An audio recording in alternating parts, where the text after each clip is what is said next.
ప్రేక్షకులకి శ్రీరామనవమి శుభాకాంక్షలు. Shri paper news కి స్వాగతం. ముందుగా హెడ్లైన్స్.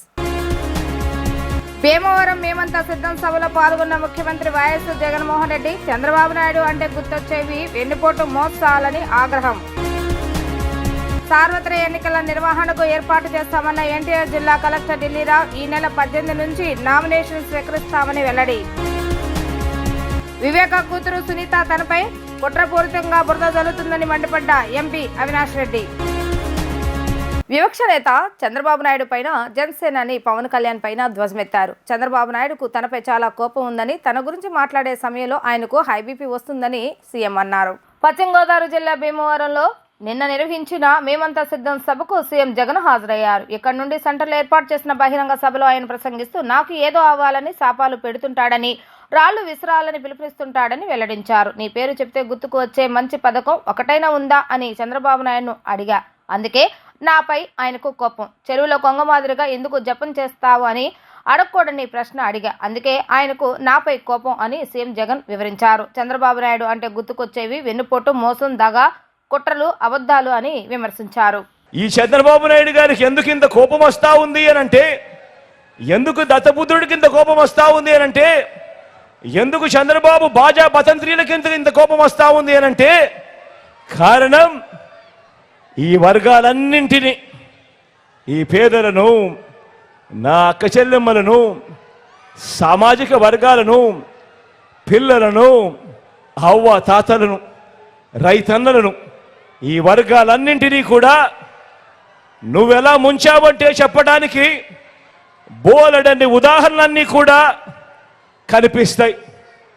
చేసిన మంచి మాత్రం చెప్పడానికి ఏ ఉదాహరణ కూడా కనిపించవు. ఇదే పెద్ద మనిషి చంద్రబాబు నాయుడు నేను అడుగుతా ఉన్నా. కాబట్టే ప్రజలిచ్చిన అధికారాన్ని ప్రజల కోసం ఏనాడు కూడా ఈ పెద్ద మనిషి చంద్రబాబు నాయుడు గారు ఉపయోగించలేదు.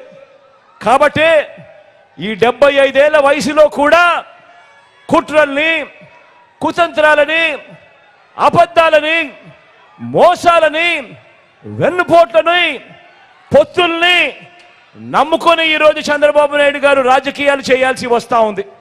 కారణం 14 ఏళ్ళు ముఖ్యమంత్రిగా ఉన్నా కూడా ఆయన పేరు చెబితే ఏ పేదవాడికి కూడా ఆయన చేసిన మంచి ఒక్కటంటే ఒక్కటి కూడా గుర్తుకు రాదు. కాబట్టి ఈ పెద్ద మనిషి చంద్రబాబు నాయుడు గారు తన బ్రతుకంతా కూడా, తన జీవితం అంతా కూడా ఈ మాదిరిగా మోసాలు, అబద్ధాలు, కుట్రలు, వెన్నుపోట్లతో, పొత్తులతో రాజకీయాలు చేస్తా ఉన్నాడు.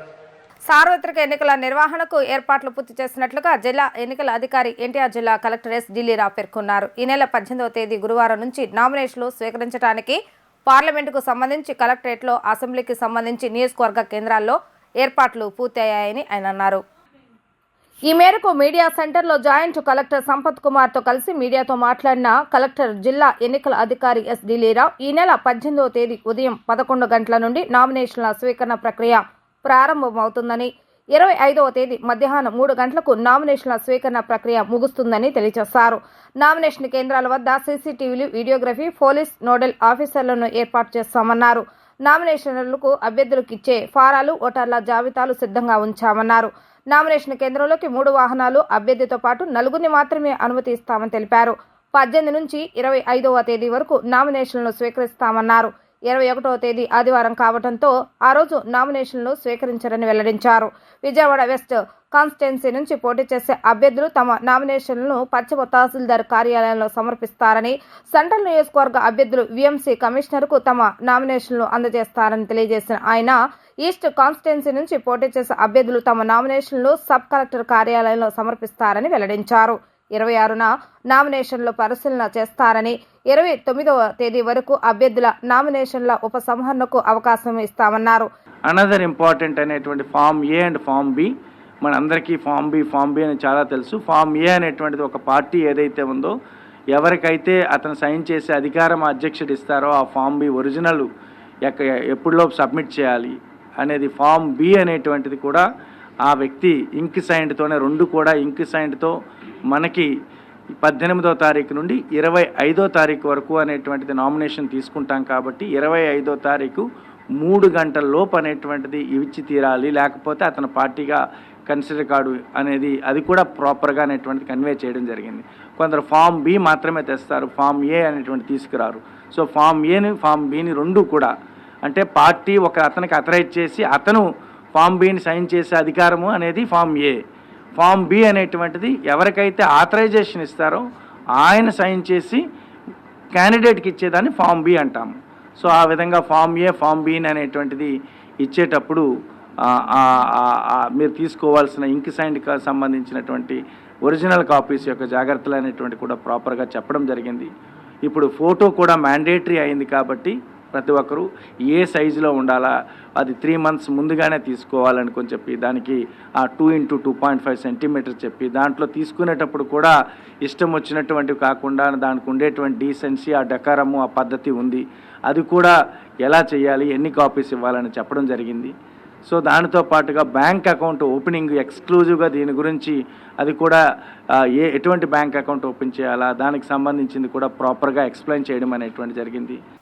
వివేక కూతురు సునీత తనపై కుట్రపూరితంగా బురద జల్లుతుందని కడప వైఎస్ఆర్సీపీ ఎంపీ అవినాష్ రెడ్డి మండిపడ్డారు. ఉన్నది లేనట్టు లేనిది ఉన్నట్లు చిత్రీకరించేందుకు ప్రయత్నిస్తున్నారని విమర్శించారు. ఎన్నికల వేళ దురుద్దేశపూర్వకంగా వివేక హత్య కేసును రాజకీయంగా వాడుకునేందుకు ప్రయత్నిస్తున్నారని ఆవేదన వ్యక్తం చేశారు.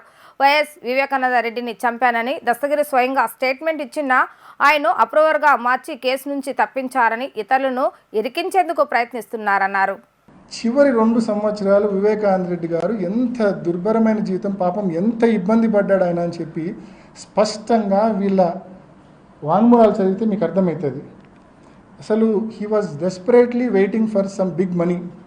పెద్ద ఎత్తున డబ్బు వచ్చే పరిస్థితికి వచ్చేదానికోసం వెయిట్ చేస్తూ ఉన్నాడని చెప్పి దీంట్లో ఉంది. సర్స్ anxiety and eagerness to receive money kept on increasing and I heard him talk desperately about money. He is consuming excessive alcohol and cigarettes and also lies down on the stairs. Sometimes I carried Vivekananda sir inside his house. ఎక్సెస్గా మందు ఎక్కువ తాగి ఇంటి బయట steps మీద ఆయన పడిపోతే తాను ఎత్తుకొని పోయి బెడ్రూమ్లో పండబెట్టేవాడిని అని చెప్పి స్వయంగా ఇంట్లో పనిచేసే సర్వెంట్ చెప్తా ఉన్నాడు. అంటే మీ తండ్రిని చివరి రోజుల్లో నిరాదరణకు గురి చేసి ఎందుకు నిరాదరణకు గురి చేశారు? ఎందుకు ఈ రకంగా ఆదరణ లేకుండా నిరాదరణకు గురి చేశారు? కేవలం వివేకానంద రెడ్డి సార్ ఆ డబ్బు డైమండ్స్ రూపంలోనో బెంగళూరు స్థలం రూపంలోనో ఆ డబ్బు వస్తే ఆ డబ్బులో సింహభాగము వీళ్ళకు సెకండ్ ఫ్యామిలీకి షమీన్ గారికి వాళ్ళ పిల్లాడికి ఇవ్వాలని చెప్పి ఆయన భావించాడు కాబట్టి పూర్తిగా వదిలేశారు. ఆయన చెక్ పవర్ రద్దు చేశారు. ఆయన ఏ ఆస్తి అమ్మే పరిస్థితి లేదు, వ్యాపారాల నుంచి డబ్బు డ్రా చేసే పరిస్థితి లేదు. ఏ ఆస్తి అమ్మాలన్నా కూడా వీళ్ళ నాలెడ్జ్లో లేకుండా అమ్మలేడు. Joint check power, joint registration చేయాలి. సో ఈ మాదిరి ఆయన్ను పూర్తిగా బిగించాడు. ఆయనకి ఈ రకంగా ఏదైనా స్థలంలోనో డైమండ్లోనో ఆదాయం వస్తే తప్ప ఈ సెకండ్ ఫ్యామిలీకి హెల్ప్ చేయలేని పరిస్థితి. ఇటువంటి దుర్భర పరిస్థితుల్లోకి ఆయన నెట్టివేసింది మీరు కాదా అని నేను అడుగుతా ఉన్నా. సొంతక్కను స్పష్టంగా నరెడ్డి రాజశేఖర్ గారిని అడుగుతా ఉన్నా. మరి ఈ రకంగా ఆయన డెస్పరేషన్లోకి గురి చేసి ఎక్కువ ఎక్సెసివ్ ఆల్కహాల్ కన్జ్యూమ్ చేసి సిగరెట్లు తాగి స్టైర్స్ మీద బయట పడిపోయే పరిస్థితి, ఇంట్లో పనిచేసే వాళ్ళు ఎత్తుకొని పోయి బెడ్రూమ్లో పండబెట్టే పరిస్థితికి మీరు తీసుకొచ్చారంటే, మీ ఓన్ వాంగ్మూలాల్లో కనిపిస్తూ ఉన్నాయంటే ఏ రకంగా మీ తండ్రిని చివరి రోజుల్లో సంవత్సరాల్లో మీరు ఏ రకంగా 2-3 సంవత్సరాల్లో మీరు ఏ రకంగా నెగ్లెక్ట్ చేశారనేది ఇంతకంటే స్పష్టంగా ఏ రకంగా మనం చెప్పగలమనేది ఒక్కసారి ఆలోచన చేయమని కోరుతా ఉన్నాం. జగన్ అసమర్థ పాలనలో పేదల జీవితం ప్రశ్నార్థకమైందని బీజేపీ అధికార ప్రతినిధి లంకా దినకర్ విమర్శించారు. ఆర్థికంగా ఆదాయాన్ని పడిపోయి అవస్థలు పడుతున్నారని దుయ్యబట్టారు. వైసీపీ పాలనలో రాష్ట్రంలో ప్రజల పరిస్థితి ఆదాయం నీల్ అప్పులు ఫుల్ అన్నట్లుగా ఉందని ఎద్దేవా చేశారు. ఏపీలో అభివృద్ధి కుంటుపడటం, ప్రజలపైన భారాలు మోపటం వలన కొనుగోలు శక్తి కోల్పోయిన విధానాలను ఆయన వివరించారు. ఉద్యోగ ఉపాధి అవకాశాలు లేక ప్రజలు పొరుగు రాష్ట్రాలకు తరలిపోతున్నారని దినకర్ ఆవేదన వ్యక్తం చేశారు. ఇవాళ ప్రజలకి సంబంధించి నేరుగా ఈ యొక్క జగన్మోహన్ రెడ్డి గారి యొక్క పాలన వల్ల ఏ విధమైనటువంటి పరిస్థితులు ఉత్పన్నమవుతున్నాయి రాష్ట్రంలో. ప్రతి ఒక్కరూ కూడా రాష్ట్రంలో నివసించే దాదాపు 6 కోట్ల మంది ప్రజల యొక్క జీవితాలు ఏ విధంగా ఛిద్రమవుతున్నాయి, ఏ విధంగా ఆర్థికంగా ప్రతి ఒక్క కుటుంబం ఆ కుటుంబంలో ఉండే ప్రతి వ్యక్తి కుదేలవుతున్నాడు అనేటటువంటి అంశాన్ని లోతుగా విశ్లేషిస్తే అనేక ఆసక్తికరమైనటువంటి అంశాలు బహిర్గతం అవుతూ ఉన్నాయి. ముఖ్యంగా ఈరోజు చూస్తే జగన్ గారి యొక్క పాలనలో ప్రజల ఆదాయం డల్, ప్రజల అప్పులు ఫుల్, ప్రజల అభివృద్ధి నిల్, ప్రజల బతుకులు డమాల్ అనేటటువంటి విధంగా ఉంది వాళ్ళ పరిస్థితి.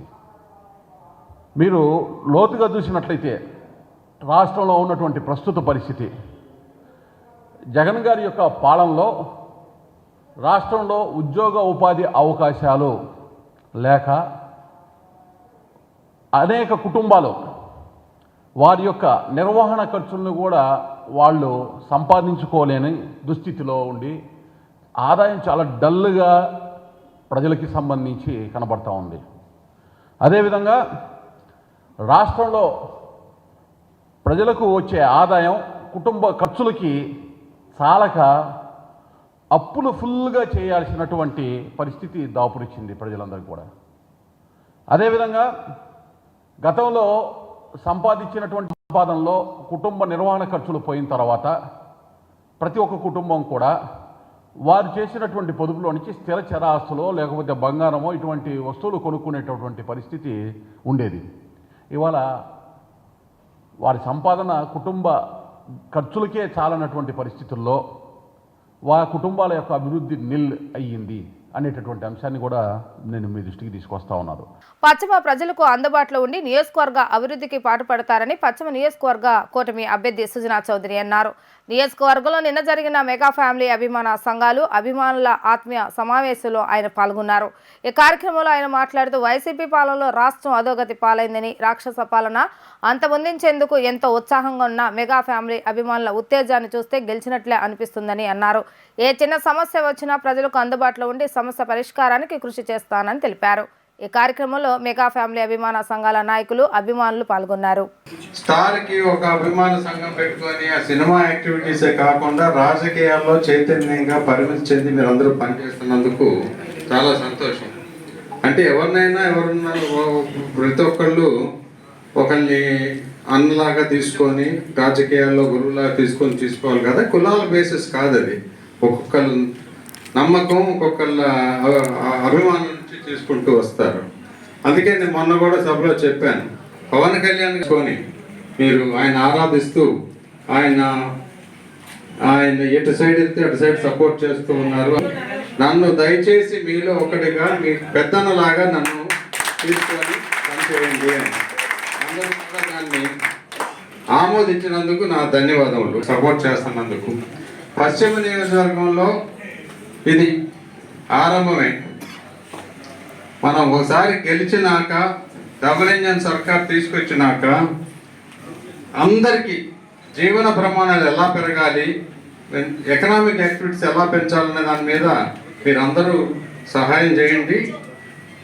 నేను సహకరిస్తాను. నన్ను పూర్తిగా ఉపయోగించుకొని పశ్చిమ నియోజకవర్గంలో ఉన్న ప్రతి ఒక్క వ్యక్తి కుల మతాలకి అతీతంగా పశ్చిమ నియోజకవర్గాన్ని మొత్తాన్ని కూడా అభివృద్ధి చేసే దిశగా ఆయన చెప్పినట్లుగా కేక్ కటింగ్కి అలాంటివి కాదు. సినిమా రిలీజ్ అయ్యి సినిమా గొప్పగా అయితే సక్సెస్ఫుల్ మీటింగ్స్ అవి చేసుకోవచ్చు సరదాగా, కాదని నేను అన్న. కానీ మొత్తం మీద వీటన్నిటికి కూడా ఏ అసోసియేషన్లు పెట్టినా ఏ సమావేశాలు పెట్టినా అల్టిమేట్గా మనకంటే కింద ఉన్నవాడికి పేదరికానికి ఎట్లా ఒకరికొకరు ఎలా తోడ్పడుతున్నారు అనేది చూసుకోవాల్సిన అవసరం ఉంది. విద్యారంగ సమస్యలపై రాజీలేని పోరాటం చేస్తామని progressive student federation of India రాష్ట్ర నూతన కమిటీ సభ్యులు పేర్కొన్నారు. Progressive student federation of India రాష్ట్ర నూతన కమిటీని మంగళవారం ప్రెస్ క్లబ్లో ఎన్నుకున్నారు. రాష్ట్ర అధ్యక్షురాలిగా ప్రతిభాభారతి, కార్యదర్శిగా సిపి నాగేంద్ర, ఉపాధ్యక్షుడిగా అబ్దుల్ అలం, సహాయ కార్యదర్శిగా శివ, సభ్యులుగా రవి సాయిలు ఏకగ్రీవంగా ఎన్నికయ్యారు. ఈ కార్యక్రమానికి జాతీయ కార్యదర్శి సతీష్ ముఖ్య అతిథిగా విచ్చేశారు. Not only the BJP government but also the previous governments of India have always tried to commodify education. They have tried to commodify the education system. They are trying to sell education to students. So today we have gathered here to form the state committee in Andhra Pradesh. We will go to students and we will make them aware of the capitalist system and how this system is victimizing them. We are going to tell them how this system is going to victimize them, and we will wage a struggle against this capitalist system, and we will fight for the rights of the students here. We will make sure that students get education not as a commodity but as a right. So education must be right, it should not be sold in the market. The BJP government with the national education policy has tried to put education in the international market by bringing by bringing the education bourgeoisie from foreign countries and even from India. State ప్రెసిడెంట్గా నన్ను ఎన్నుకోవడం జరిగింది. ఈ స్టేట్లో అన్ని జిల్లాల్లో విద్యార్థుల సమస్యల కోసం రాజీ లేని పోరాటం చేస్తామని PSFIగా ఈరోజు తెలియజేస్తున్నాము. అలాగే మన రాష్ట్రంలో అనేక అమ్మాయిల మీద దాడులు ఎక్కువైపోయాయి. దాని మీద కూడా రాజీ లేని పోరాటం చేస్తామని PSFIగా తెలియజేస్తున్నాం. ఈరోజు మా మీద నమ్మకంతో పార్టీ మాకు ఈ బాధ్యతలు ఇచ్చినందుకు ధన్యవాదాలు తెలియజేస్తున్నాం. రాష్ట్రంలో వేసవి తాగునీటి అవసరాల దృష్ట్యా అన్ని సమ్మర్ స్టోరేజ్ ట్యాంకులను పూర్తిగా నీటితో నింపాలని RWS మున్సిపల్ మంచినీటి సరఫరా విభాగాల అధికారులను ప్రభుత్వ ప్రధాన కార్యదర్శి డాక్టర్ KS జవహర్ రెడ్డి ఆదేశించారు. తాగునీటి ఎద్దడి గల ఆవాసాలకు జూన్ నెలాఖరు వరకు ట్యాంకుల ద్వారా మంచినీటిని సరఫరా చేయమన్నారు. రాష్ట్రంలో విద్యుత్ సరఫరాలో అంతరాయం కలగకుండా చర్యలు తీసుకోండని సూచించారు. వెలగపూడి రాష్ట్ర సచివాలయం నుండి తాగునీరు ఉపాధి హామీ పనులు, విద్యుత్ సరఫరా పరిస్థితులపై సంబంధిత శాఖల అధికారులతో కలిసి జిల్లా కలెక్టర్లతో ప్రభుత్వ ప్రధాన కార్యదర్శి doctor KS Jawahar Reddy video సమావేశాన్ని నిర్వహించారు.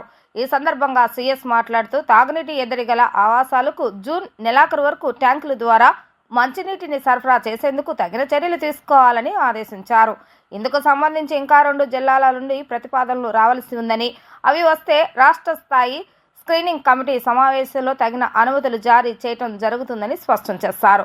నాగార్జున సాగర్ కూడి ప్రధాన కాలువ నుండి తాగునీటి అవసరాలకై పల్నాడు, ప్రకాశం, గుంటూరు, బాపట్ల జిల్లాలో సమ్మర్ స్టోరేజ్ ట్యాంకులు నింపేందుకు గాను ఈ నెల 8 నుండి నీటిని విడుదల చేయడం జరిగిందని CS జవహర్ రెడ్డి చెప్పారు. అలాగే ప్రకాశం బ్యారేజ్ నుండి NTR, కృష్ణా, ఏలూరు, బాపట్ల జిల్లాలకు కాలువల ద్వారా ఈ నెల 6 నుండి నీటిని విడుదల చేస్తామని తెలిపారు. కావున వెంటనే అన్ని సమ్మర్ స్టోరేజ్ ట్యాంకులను పూర్తిగా నీటితో నింపాలని CS జవహర్ రెడ్డి జిల్లా కలెక్టర్లను ఆదేశించారు. ఈ వేసవిలో ఎక్కడా తాగునీటికి ఇబ్బంది రాకుండా తగిన ముందు జాగ్రత్త చర్యలు తీసుకోవాలని జిల్లా కలెక్టర్లను CS ఆదేశించారు. చంద్రబాబు నాయుడు బరి తెగింపు మాటలే ఆయనను రాజకీయ సమాధి చేస్తాయని రాష్ట్ర సాంఘిక సంక్షేమ శాఖ మంత్రి మిరుగు నాగార్జున హెచ్చరించారు. చంద్రబాబు నాయుడు, నువ్వు రాజకీయాలు అహంకార స్వభావంతో ఉండి బరి తెగించి మాట్లాడి ఈరోజు పల్లెల్లోకి వచ్చి ఓట్లు ఎలా అడుగుతావు? ఏ ముఖం పెట్టుకొని BC SC కాలనీలకు వెళ్తావు? ఏ ముఖం పెట్టుకొని ఈ రాష్ట్రంలో డ్రైవింగ్ వృత్తి చేసుకునే డ్రైవర్లను ఓట్లు అడగలవు? బీసీలను, దళితులను అండాని మాటలని వారిని సందర్భానుసారంగా చులకనతో ఏ హవ్యంతో చూసిన చంద్రబాబు నాయుడుకు ఓటు అడిగే అర్హత లేదు. వారి ఓట్లపై ఆయనకు ఎలాంటి హక్కు లేదన్నారు.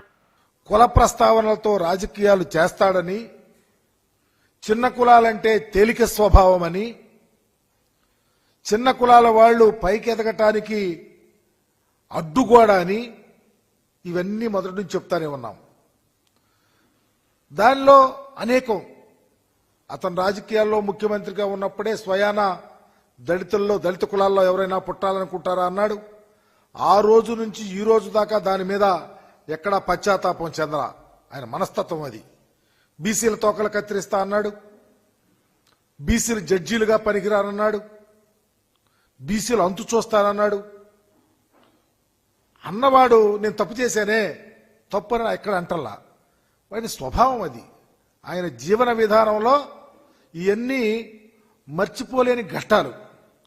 ఇంకా ఎంత బరి తెగించాడంటే ఈ మధ్యకాలంలో వేలుముద్రల గాళ్ళని, జగన్మోహన్ రెడ్డి గారు ఎవరో పేద వ్యక్తికి డ్రైవింగ్ చేసుకునే ఉద్యోగం ఇస్తే, టికెట్ ఇస్తే దాన్ని పట్టుకొని టిప్పర్ డ్రైవర్లకి టికెట్లు ఇచ్చారని, చివరికి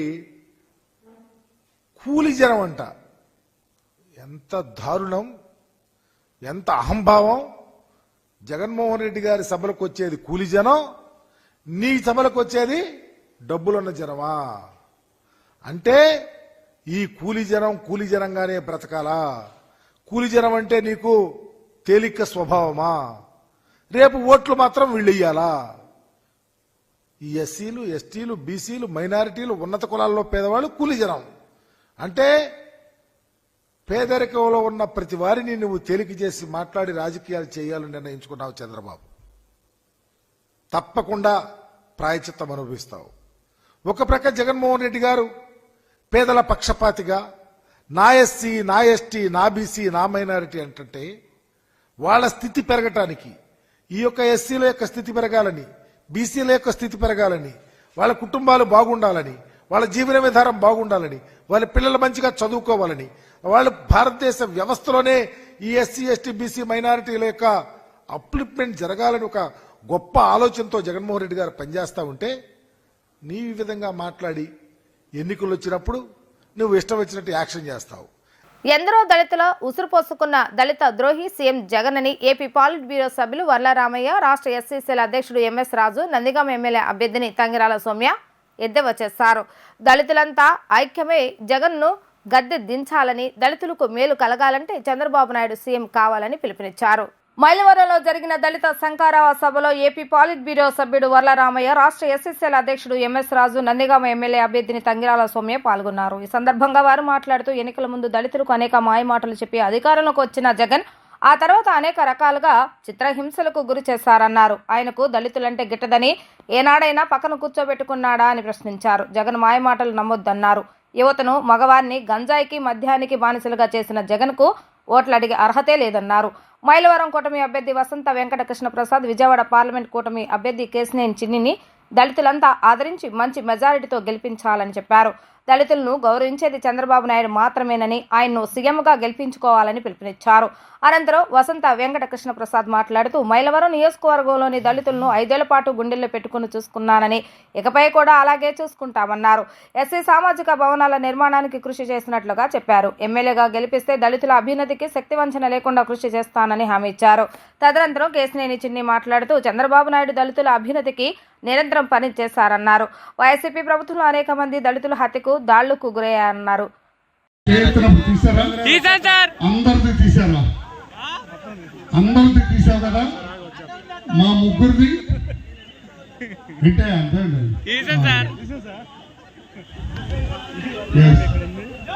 మీ అందరికి ఎప్పుడు అర్థమైంది, నా రక్త సంబంధికులైన మీ అందరికి అర్థమైంది.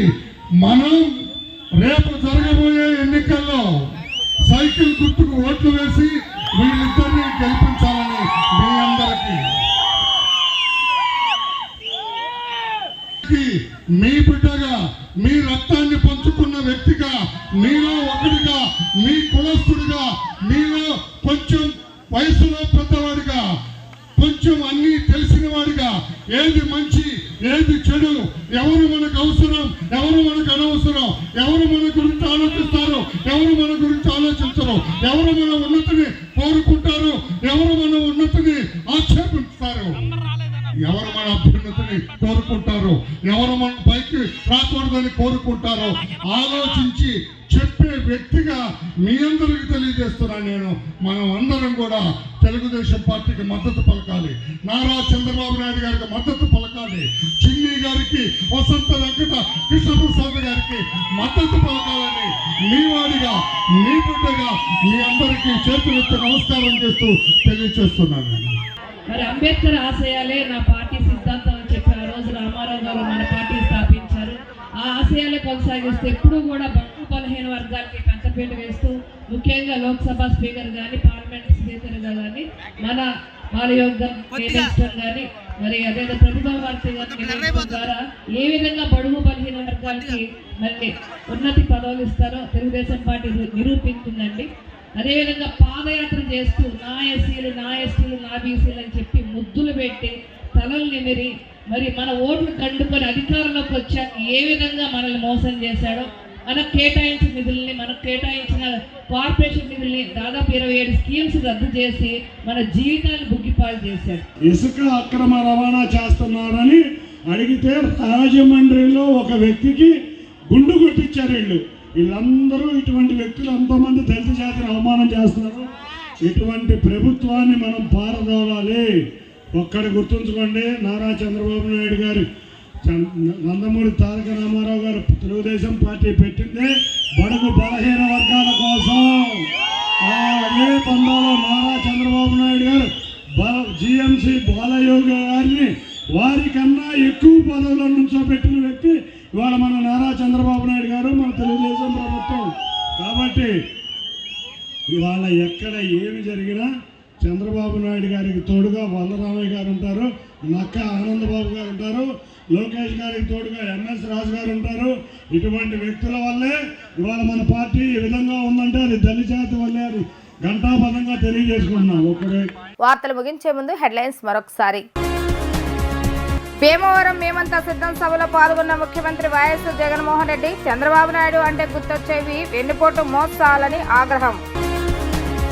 సార్వత్రిక ఎన్నికల నిర్వహణకు ఏర్పాటు చేస్తామన్న ఎన్టీఆర్ జిల్లా కలెక్టర్ ఢిల్లీరావు. ఈ నెల 18 నుంచి నామినేషన్ స్వీకరిస్తామని వెల్లడి.